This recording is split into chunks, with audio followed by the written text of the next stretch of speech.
All right, welcome everyone. This is what month is this? September 2020 Kansas City React Meetup, even though apparently about half the people here are from Lawrence, so hooray for Lawrence.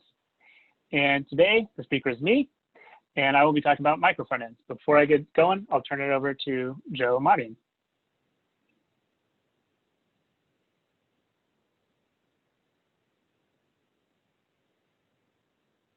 If I can unmute him.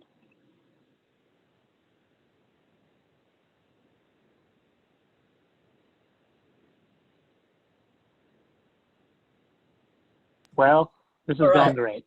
There we go. All right. Yeah, thanks, Joe.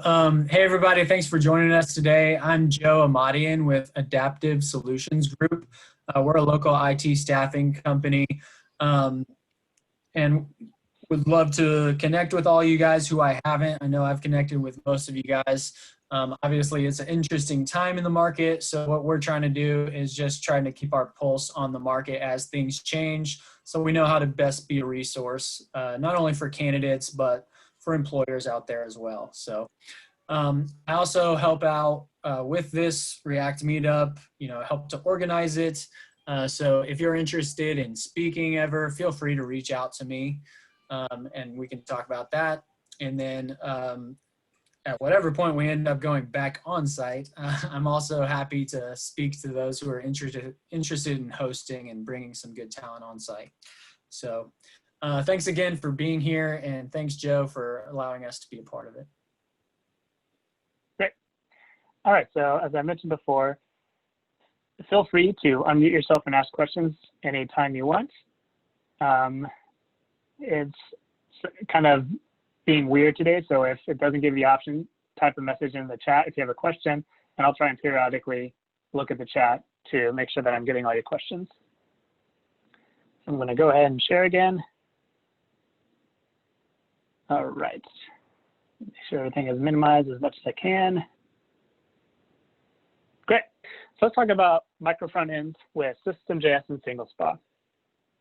So the first question is what's the point? Why are we even talking about this? And the reason that Microfrontends kind of came up where I work at my place of business is because a lot of us have legacy systems. And legacy systems, as someone reminded me once, are very important because the legacy systems are the systems that actually make money. They're the systems that work. They're the systems the customer uses. The problem is, of course, that code changes. It doesn't rust, but it does get out of date. And so you get to the point where your code doesn't do the things you want it to. You can't take advantage of the best features. And so then you're kind of stuck in a bind. And there's really, for a long time, was only two places you could go. So I think the one that most developers dream of is you just take that old system and you chuck it in the garbage and you start over with a blank screen and you write from scratch. And of course, that's nice because then you can have everything exactly how you want it. But it's really expensive. It's really stressful because now you had a legacy system and you have to start over. And it can be pretty difficult. So the other approach that a lot of people take is that you just try and cram new models into the same code base. And you stitch them together. Sometimes they do one thing, sometimes they do the other. And you kind of get them working. And they may do what you want, but there's always this fear that everything is just going to come toppling down, that it's just going to fall apart. And so that's where microfrontends come in. Microfrontends kind of take a different approach. Instead of having an all or nothing, you can have a whole system and throw it out, or you can kind of put it together, put them all in one place. You start to break the system out into pieces. And so GitHub is, from what I know, is not a microfrontend, but it's a good way to think about it. So instead of thinking of GitHub as an entire repository, you could think of it as pieces. So maybe the login page is a single piece. This could be built out separately by a single team and maintained by a single team. The repositories page could be built up by another team. They could interact a little bit, but for the most part, they do their own thing. Same with the search. The search could be another page that's completely built by another team, completely deployed in its own repository. Or if you think about like one big application. So again, Amazon, from what I know, is not a microfrontend, but it could be. You could have the advertisements in the bottom left. You could have the search bar. Each of these things could be broken out into a separate microfrontend. What that means is that you're reducing the risk, because now instead of having one legacy application with a whole bunch of stuff in it, you can have lots of little applications that you stitch together. Each can follow whatever practices would best benefit them. So how do we create micro front ends? The thing that you're going to hear me say over and over is that they're independently maintained and deployed. That is the single most important part of a micro front end, is that it exists in isolation.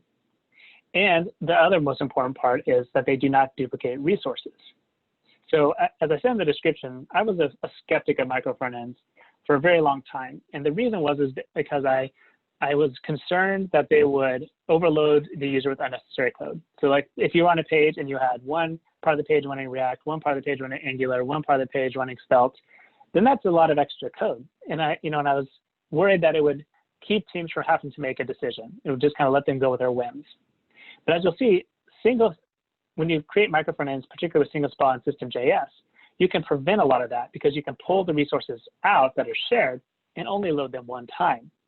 So in a way, you kind of get code splitting out of the box for free because it pulls it apart, and then you can just pull it in as you need it. So the two things that the first part of the micro front ends are SingleSpa and import maps. Those are the two important parts. So SingleSpa, what it does is it's in charge of rendering an application inside of a root application. So you're going to have a single application, that's a root. SingleSpa will decide when to load each micro front end. So for the most part, the easiest way is by routes, although sometimes you can do it a little differently. Import maps are loading the code that you need at the right time. So they're each separate project. Last month, Kevin did a great talk on module federation, and you could swap out import maps for federated modules. It would work the same way. The idea is that you break the code into pieces and then only load it when you need it. All right, so what are these pieces that I keep talking about? There's really three different types. There are applications, parcels, and utilities. And this is information that I'm using from SingleSpa. I'm using their verbiage. So you can go to the SingleSpa documentation if you want to know more. And essentially what it is an application is a standalone piece of code. You don't import it into another application, and it uses the lifecycle method of SingleSpa. Parcels generally don't stand alone, as in you would use them inside of another application. They are imported into that application, so they're not handled by SingleSpa directly, but they do use the SingleSpa lifecycle methods. Utilities are not standalone. You do import them, so you add them to your SystemJS import maps, and they do not have lifecycle methods. So utilities are important because they can be two different things. They could be pure JavaScript libraries, so things like Lodash, for example, would be a utility. They could also be components. So if you have maybe a button component, that can be considered a utility because it's not a standalone application. You only plan to use it in another application. All right, so let's go back to kind of the example we were looking at before. If we had, for GitHub, for a micro front end, this would be an application. And maybe the login button, as I said before, could be a utility. Maybe the login little box here could be a parcel. It really depends on how you want to break it apart. For applications where more things run on one page, it could get a little more complicated. So let's imagine that the header bar is a single application. You could have the search as a parcel. The sign-in and the cart could be utilities because they could just be standalone components, and they could be connected with other utilities so they can communicate via these third parties. Because that's one of the hardest problems is communication, which we'll get into in a bit.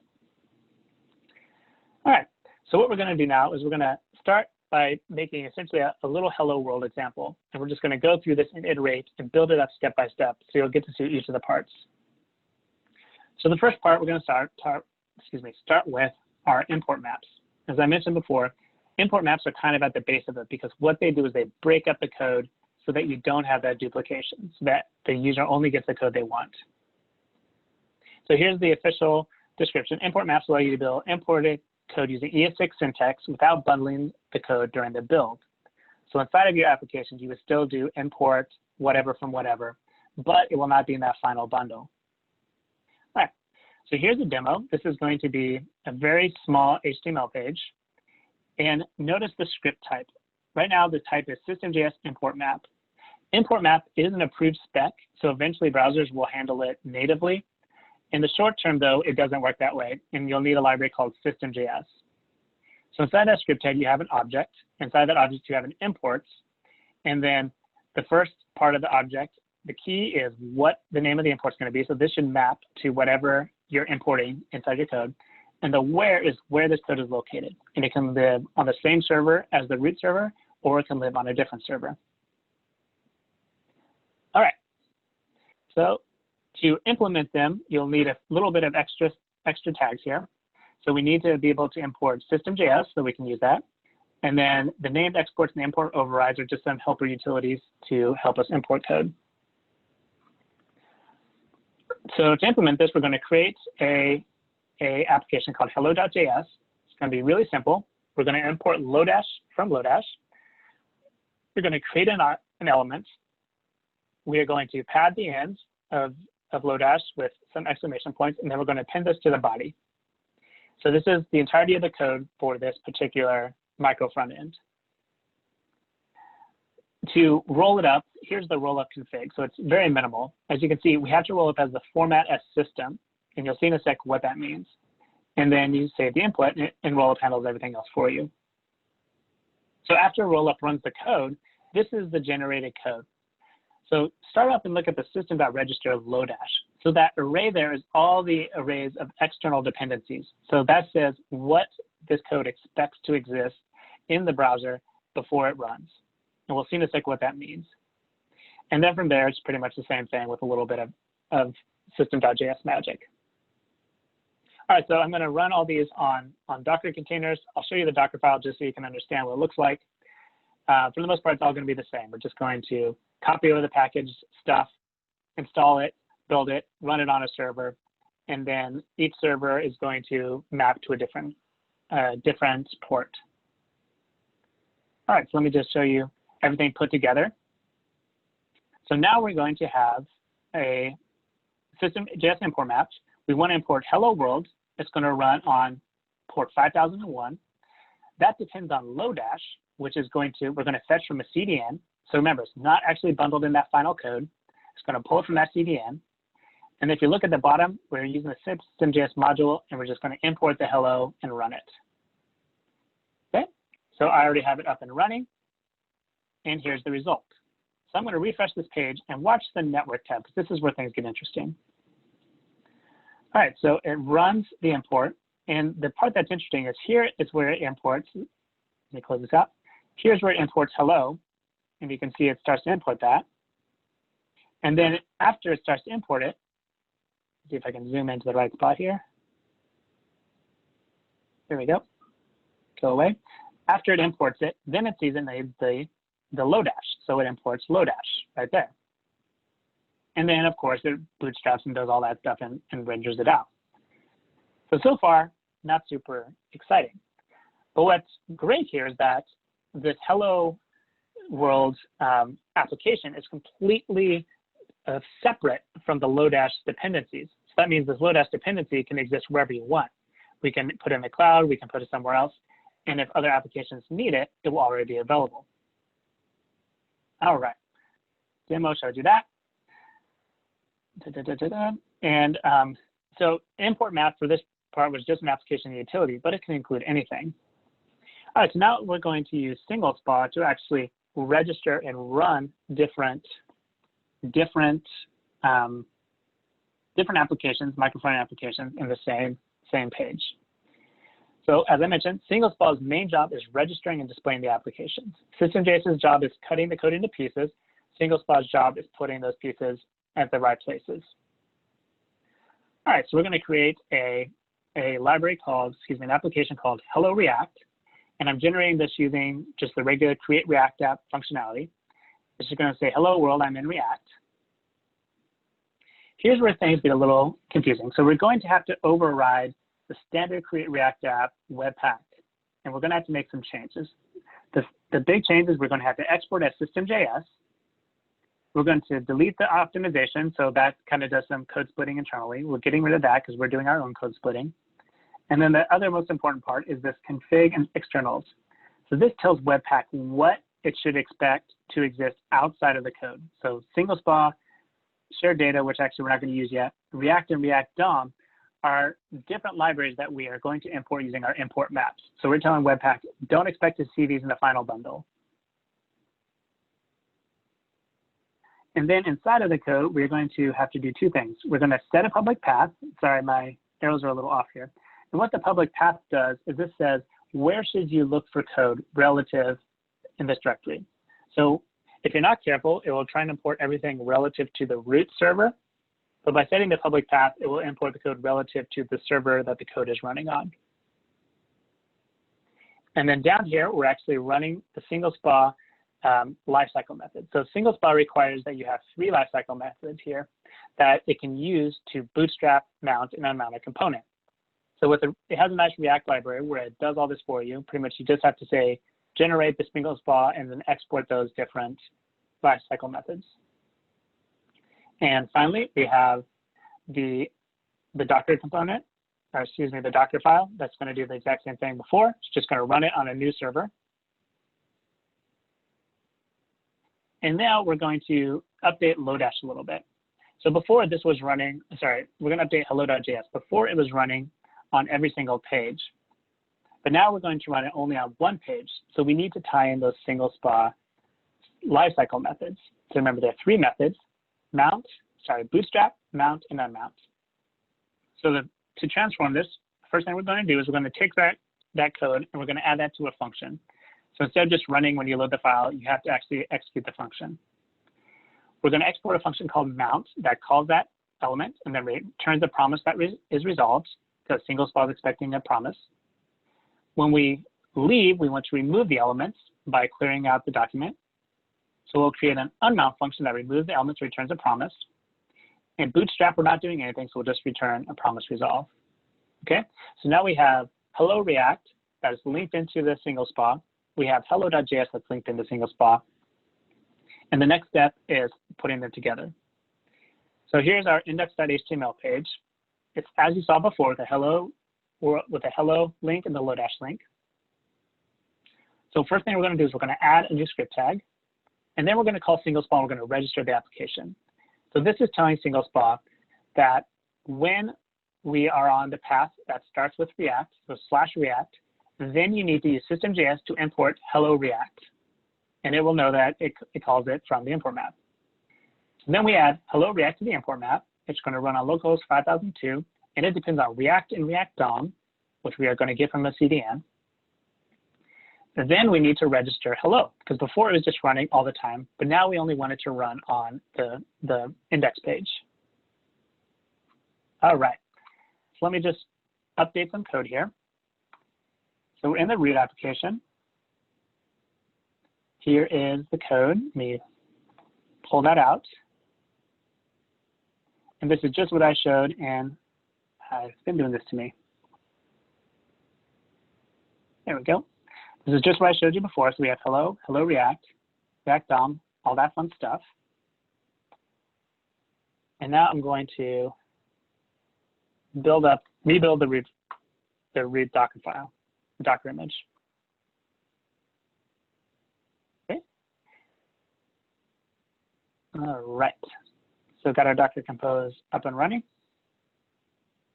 And so now if we're in here, we load hello world. And if we go to React, it's going to, it is not going to. Let's see, what did I miss here? I forgot to save. Rookie mistake. Let's just rebuild that root. Fortunately, that's the smallest one, so it doesn't take any time to build. And we'll put it up and running again. All right. Okay, see if it's running now. There we go. So when we're on the main page, we run hello world. When we're on the React route, it runs the React micro front end. So if you're watching the tab closely, you'll notice that it's doing a lot of refreshing. It's pulling a lot of the same things. And that's because right now we are doing a hard page refresh. And so SingleSpa stores everything in memory. So anytime you do a hard page refresh, it's going to wipe out and have to do everything from the start. All right. So next thing I want to talk about is parallel applications. So before we had one application on one page and one application on another page. But there's going to be a lot of times where you'll need to run 2 microfrontends on the same page. And so we're going to create an application called navigation. Here it is. Don't have to spend too much on the code. It's pretty much just a small div that has some links to the React page and a link to the home page. This is created also using create React app. So we have the same overrides in Webpack. Again, the most important part is the externals. We are expecting that React DOM, shared data, which we'll get to in a little bit, and SingleSpa will not be part of the final bundle. And then we have the entry file. Again, it's a very similar one before. Set the public path, is navigation. We call SingleSpa React to create the lifecycles, and then we export the lifecycle methods.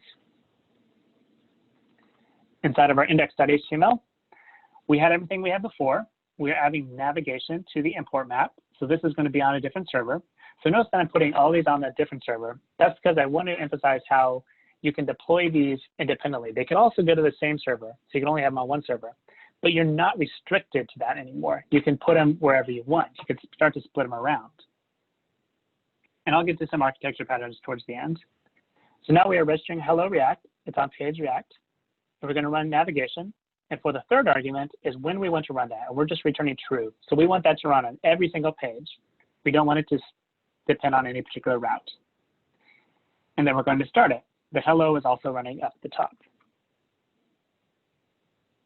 Finally, at the bottom, if we want more control, we can say where we want them to run. By default, it will just put the microfrontends from top to bottom. So hello React will go on top, navigation will go on bottom. What we're doing here instead is that we're going to explicitly say we want navigation to go on top by giving it the special ID, SingleSpa application navigation, and giving the next one a special ID of SingleSpa application hello React. All right, so let me run the demo here. Stop this. Let's see here. We need navigation. I'm going to copy that.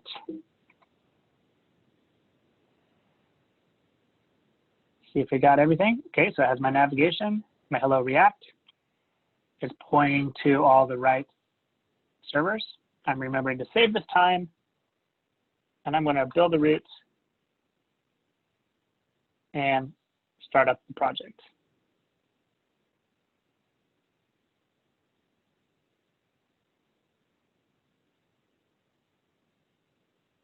All right, so let's go back, start at the main page. Cool, so now we're running the two applications in parallel. You can see we have our hello React and hello navigation. So navigation is running in that special div that we asked it to. Hello React is empty. Click on React, we'll have our React application, and our navigation still runs on the same page. So let me show you one thing to note. If we're on the home page, we import a bunch of stuff, including React. And then if we go into the React page, you'll notice that we still loaded that. And so that was one of those problems I was talking about. We don't want to double our resource load. So problem is that by default, the links do trigger a hard refresh of the browser. And so all that memory is lost. So we'll get into that in just a second. But I'm going to stop sharing to see if there are any questions. All right. What about more complex apps with tons of dependencies? Do they all need a CDN, an NPM version? No, it's up to you. We have some applications that have 20 or 30 dependencies that we have in an import map. Other applications, we want to bundle them up. So kind of as a rule, if we think it's going to be used by another application, we pull it out. And if we don't think it'll be used by another application, we keep it in. And no, they don't need a CDN version. You could host them yourselves. All that matters is where you point to. So if you have a dependency and you want to bundle it up and host it on a server, you're good to go. Just think of the dependencies kind of like your applications. As long as you bundle them and deploy them somewhere and the code can retrieve them, they'll be fine. Cool. All right, I'm going to go back to sharing. Thanks for the question. All right, so beware of refreshes. As I said, the problem is that the hard refresh wipes the memory. So we're going to change this a little bit, and we're going to change the on-click event, the links, to use the history push state rather than actually calling the browser change. So preventing the default and do history.push state. If you use React Router or Reach or any of these, this is what it's doing under the hood. So you obviously can use those as well. We're just doing it by hand, so everything's nice and explicit. So now when you click on a link, we are going to prevent the default and instead push the state, which means that it will change the window, the the history state, but it won't actually cause a window refresh. All right, so let me run and do that. So we're going to go to navigation. Let's see here. There it is, push. Copy that out. Where is my navigation? There it is.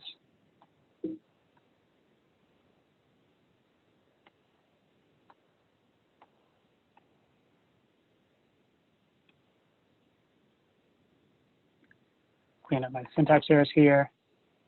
All right, looks like the push is all there. If I was smart, I would have asked for the question after I started the build, but unfortunately, I am not smart, so I will just run that now. That was way faster than I expected. So I'm not going to ask questions. I will just be happy that it works so fast.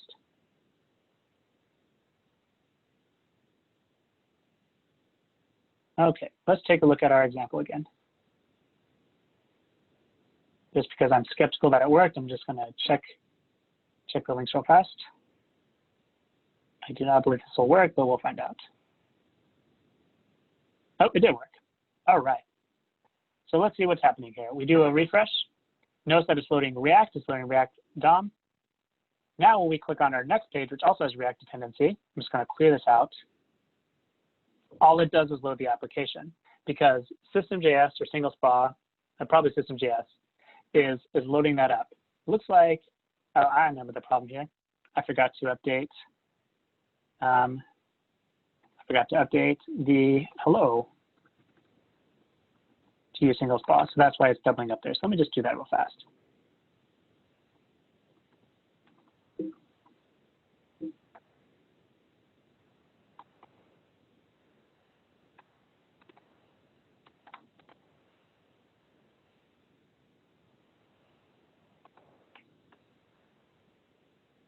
All right. Because we don't want to have that micro front end running. So to quickly say what I did wrong, I forgot to actually update the code to have those, to have the lifecycle methods. So now the lifecycle methods are there. There we go. If we go back to the home page, we load up hello, we load up Lodash, but we don't load up React. So SystemJS keeps those dependencies in memory. So you don't have to worry about your users having to download the same code. And again, this is, to me, this is like one of the most exciting things about this is that you can start to split out your code and you don't have to worry about any sort of load going to your users. You can expect them to only need the code when they get it or when they need it. All right, so next I want to talk about probably the hardest problem of micro frontends, which is sharing data. So sharing data between micro frontends is pretty difficult. And the suggested way they do that is creating a utility module. So utility module is something that has just JavaScript, as in no frameworks, and that you can use that as kind of a bridge between the two dependents, the two micro frontends. So they both communicate with the shared module instead of communicating with each other directly. So here's an example. We are going to use the replay subject from rchitecture. And what the replay subject does is whenever something new subscribes to it, it'll give it the last piece of information. And Kevin, I probably butchered that. You can correct me later on it, I'm sure. So the thing that's nice about this is that when a new component jumps in, it will ask for the observable and it will get whatever the last piece of information was. So we're going to immediately see the data with this object called cache, and we're called save data next to emit this new value. And then we're also going to export a function called set save data, where a component can update the information in the cache. So how this works is that multiple micro frontends are going to have one observable that they both subscribe to. So they're both going to be subscribed to the save data observable. And then if any of the other components call the set save data function, it will update that observable and they'll both get the information. And so this one we created not with Create React App, but with a project called Create SingleSpa, which creates its own Webpack config. And the only things you have to change, you have to update the organization name and the project name, and then it does a bunch of the Webpack stuff for you. So Create SingleSpa is really nice to create base applications. All right, so inside of Hello React, we're going to add a new component called data. And in that data component, we're going to import save data and import set save data. We're going to create a use effect, at which point we're going to call save data and subscribe to it, and then we'll set the data on a use state with the information from the data cache. So I got that jumbled, so let me just start over. We have a hook to save the data, a use effect that we are subscribing to the save data component, and whenever that information changes, we'll set the data, and then we'll display the data in our component. And then from there, we'll have an input that we can call, and it will update the data. So save data from MFE hello shared data is going to be shared between two different components. All right, same thing in navigation. In navigation, we're not going to update the data, but instead, we only want to have the most up-to-date information. So we're importing save data from MFE hello shared data.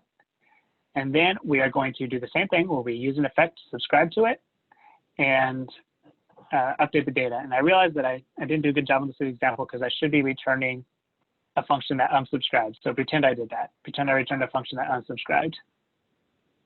Otherwise, you could get a leak. Finally, we're going to update the root. And all we have to do here is add in MFE hello shared data so that it knows where to find that code. So kind of going back to the question before, this is just some code that we're bundling and distributing from another server. All right, so let me go ahead and update everything. So let's start at the top. So we're going to update hello React.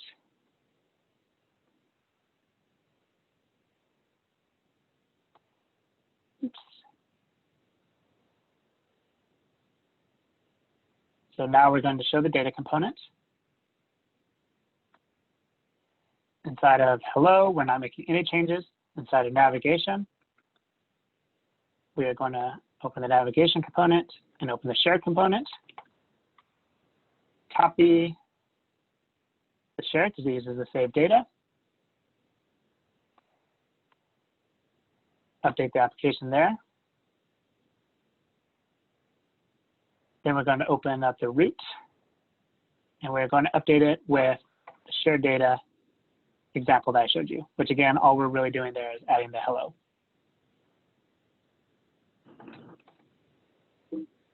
All right.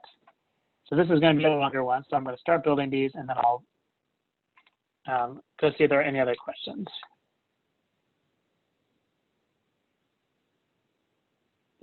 Stop share. So the question is, how does SingleSpa compare to Webpack 5 module federation? Book seems to hint that SingleSpa is only for UI code, not safe for state management. But what can I see? What I can see, SingleSpa would be able to do that.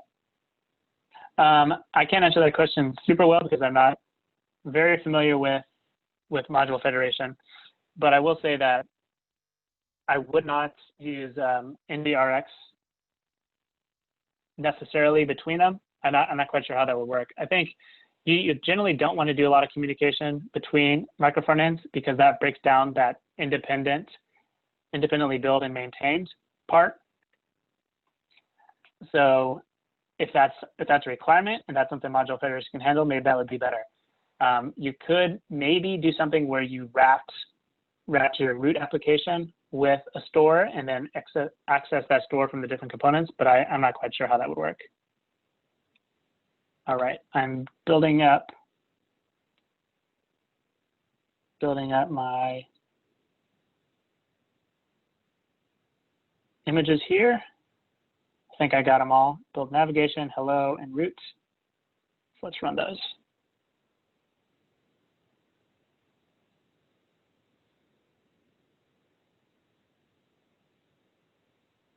All right. So we're at the home. There you go. So you can see we have the saved data that's coming from that shared module. It's loading in the saved data down here. So let's clear that out. Go to React. It only loads the application, doesn't reload the saved data module. So here's the data that is shared between them. So now if we change something, it's going to update. It's going to update each component. So yeah, so that's the example of sharing data. And that's really just one example. The other options for sharing data are having send data in the URL. So including those as part of the query parameters is a good option. you can also create custom events. So just as you can do an event listener for a click, you can create a custom event called shared data, and then you could emit an event whenever you want to make a change. You can also use something like the pub sub pattern to create something where you can publish and subscribe to different changes for different pieces of data. So to go back to what I was saying before, this is a suggestion from the SingleSpa team. If two micro frontends are frequently passing state between other, consider merging them.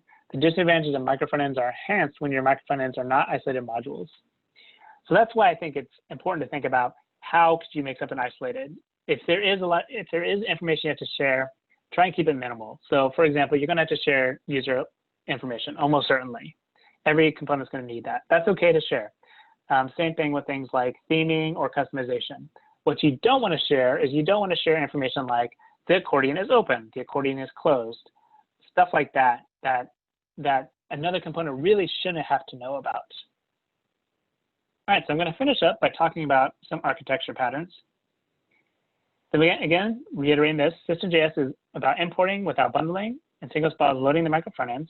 So the simplest type of pattern would be something where you have a web server with an index page, and all your code is on another server, same server, and it just calls that information.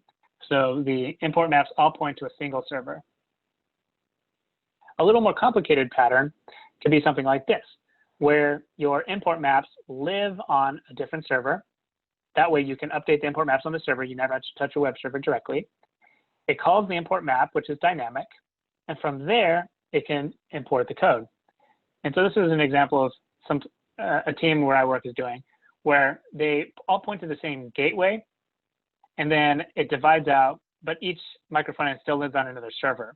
And the idea is that the gateway could do some authentication information, so they could request the code, pass the user token, and the gateway would know whether they have access to the user admin, whether they have access to the data cache. So that way it's kind of protected. Each of these would still live on a single server, so that way you could update navigation without having to update user admin, but you would only get the one that you need. And then of course, this all goes back to the browser. The browser, this all happens behind the scenes, the browser doesn't need to know about it. All right, and so we got about 5 minutes left for questions.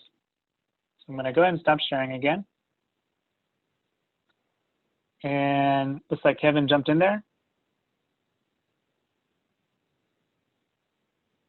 Yep, I haven't dug it too in, but I think Kevin's answer would make sense. And so one thing I would like to point out is that SystemJS and SingleSpa and federated modules, those can all work together. Maybe you probably want to use federated modules and SystemJS. They kind of do the same thing. But SingleSpa would work with federated modules, and it would work with SystemJS. The big advantage of SystemJS, and the reason we chose to go for it at where I work, is that it is a web standard, so it will be supported natively, and we're not locking ourselves into Webpack. Webpack is great, but you never know when something else is going to come around. And so by keeping things separate, it gives us a little more control and a little more ability in the future to be able to change. Yeah, SingleSpa, so the question is, SingleSpa is not much of a framework, and that's true. Pretty much SingleSpa's main job is to know when to load a micro front end. All it does is register and load the micro front ends. It doesn't do anything else. So it doesn't do the code separating. All it knows is when certain conditions are true, it loads a certain micro front end. All right, any other questions? Leo is asking to unmute. I will try and do that. Hello? There you go, Leo, go for it. Yeah. Yep. So previously we have like a few existing projects that we're trying to combine them using like SingleSpa, and we're facing some problems. Like initially we tried to like convert some of the project to SingleSpa, and just trying to like import some other projects, but we continuously have some issues to build, to compile. Like it's giving us like some incompatibility with some other libraries. For example, we're using Kinto UI, some components, and it's giving some issues. I'm not sure like for SingleSpa itself, is it like mature enough to do all these things? And like anyway, like we failed to do that. Any like suggestions? Yeah, so you're kind of breaking up a little, so I'm not quite sure I followed, but your question is that you had a single spot and it was having problems finding some of the libraries, right? Yeah, The libraries weren't loading up. it was like a pure React project, and we're trying to combine some other projects like together. So we try to Mm-hmm. convert one of them to SingleSpa like project itself, and it has some problems. I mean, we try Mm-hmm. to just start a SingleSpa project from scratch and then import from others. That's I think we can do. But like like talking about the first solution, like is it like do you suggest to do that? Just converting the React project to SingleSpa project. Yeah. That's something I'll have to think about. If you hang on after we're done, we can talk about it a little bit more. I'm seeing we're right at time though, so this is my official. I'm switching over from Joe presenter to Joe host. So Okay. that is all we have for September React Meetup. So as Joe mentioned before, if you would like to present, let us know. You can get a hold of us on the Kansas City React Slack channel. You can also let us know via the Meetup page, or you can reach out any other way you can think of. And so I'll see you all in October. Thanks, everyone. I'm going to stop the recording.